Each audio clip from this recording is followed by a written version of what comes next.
তাক করল। টুং! পাখিটা কাত হয়ে মাটিতে পড়ে গেল। রাজু সে এক অদ্ভুত শব্দ শুনল, কাছের ঝোপ থেকে একটা পাখির আর্তনাদ। সেই পাখিটা ছুটে এসে মাটিতে পড়া পাখিটার পাশে এসে দাঁড়াল। সে ছিল মা পাখি। আর যাকে রাজু গুলি করেছিল সে ছিল তার ছানা। মা পাখিটি রাজুর দিকে তাকিয়ে কাঁপতে কাঁপতে কিচিরমিচির শব্দ করছিল। রাজুর বুকের ভেতরটা ধক করে উঠল। মা পাখির কান্না দেখে রাজুর চোখ দিয়ে পানি গড়িয়ে পড়তে লাগল।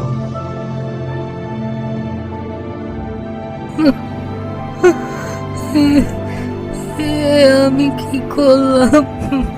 সে বুঝল সে কেবল একটা পাখি শিকার করেনি, সে একটি মায়ের ভালোবাসার কেন্দ্রটাকেই আঘাত করেছে।